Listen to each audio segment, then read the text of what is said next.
Hi everyone, welcome to yet another episode of the AB3 and Sammy show. And believe it or not, I finally found Sammy. She is alive. She is not dead, and it looks like she's actually here joining us. I know it's a miracle. So, Sammy, before we get even into the subject, why don't you introduce yourself? Sure. Thanks, AB3, for the warm welcome.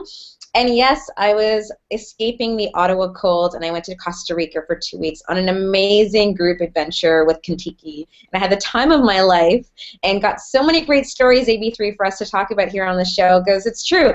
What brings human beings together? It's all about love and dating and, looking for that soulmate or special person. So I'm so excited. I've got so many stories. I've got so many things I want to talk to you about, AB3, and I love what you've been doing while I've been away. So you've been talking about some fun stuff, including when to ask a girl out. Well, there you go, everybody. That's our subject for the day, when to ask a girl out. And as you can see, Sammy does exist. So you guys can actually start tuning in now so you can see somebody that looks pretty giving you advice instead of just me. So why don't we get started on the topic du jour? So when should you ask a guy out now or a girl out on when you're in the online dating process? So I already had my 10 cents on that earlier last week. So Sammy, you saw the video. What are your opinions on what I said? AB3, I agree with you completely. As a girl, you want to be asked out right away. Or if you kind of put out a little feeler for a guy, like, hey, what are you up to this weekend? Or what do you have on the go this week? A girl wants to hear, if you are interested in her, she wants to know pretty soon that you want to meet up with her quickly.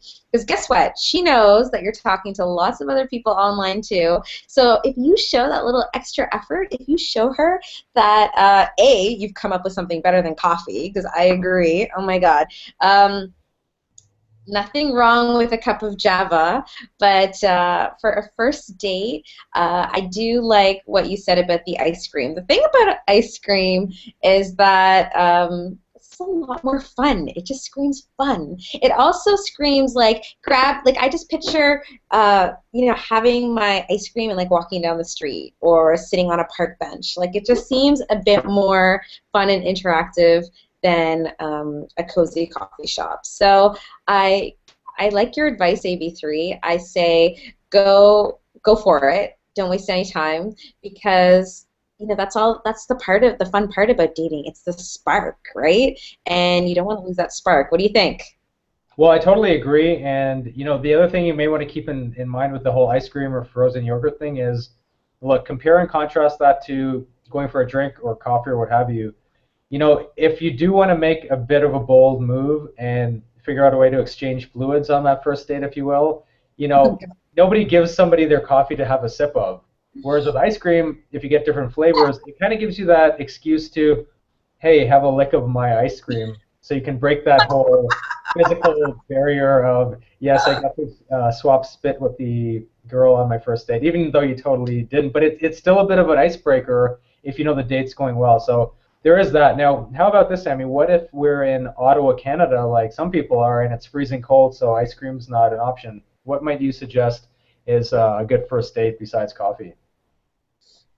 My number one rule for dating AB3 and a first date is if you can do an activity where you're walking, it's a lot more fun and enjoyable. And what I mean by that is sometimes for a first date, it's intimidating to stare at the same person for 30 minutes to an hour just across the table.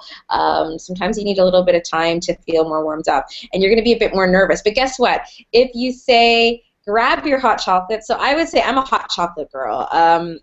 There's something about cocoa and chocolate. It's very sensual. It's very yummy. It's gonna get a girl in a good mood.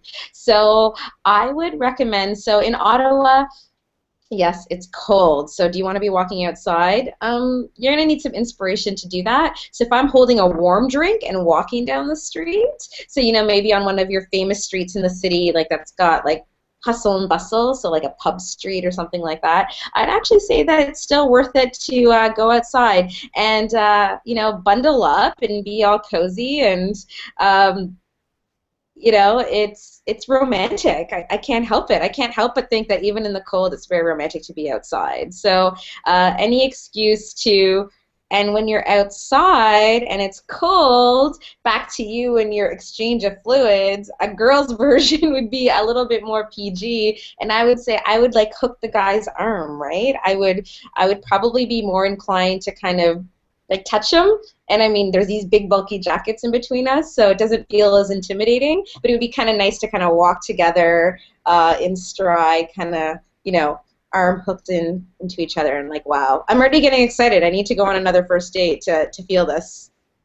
Great idea, great idea. Because here we are talking in LA about, this warm weather stuff, but yeah, absolutely right. A walk down a nice street when it's cold outside is a great way to get some energy, especially if you guys are in a busy area, because you kind of feed off of the energy of everybody around you, and especially for some girls, they can be a little intimidated meeting a stranger for the first time. So I think being in a crowded area or an area with a lot of people around also helps alleviate a lot of her, anxiety that she may have because you have a lot of people around you. So that's a great idea, and it does give a good excuse for her to, cozy on up next to you while you guys are taking a stroll. Because, these dates are all about giving an excuse to be able to get a little bit closer to the person if you like them once you meet them and talk with them for a little bit. But if you're just at a table and you're sitting on opposite ends of the table, there's not really that excuse to get a little bit more intimate with one another.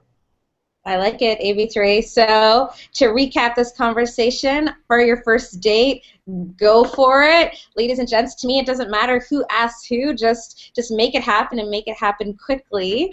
And when you do have the chance to suggest a first date, try to avoid the across the table coffee drink date. There's so many fun things to do in no matter what city you are in the world. So drop us a line, like us, tell us what you would do for your first date. We can't wait to hear from you. Until we meet again, and look forward to our future broadcasts. See you soon, Sammy. See you later.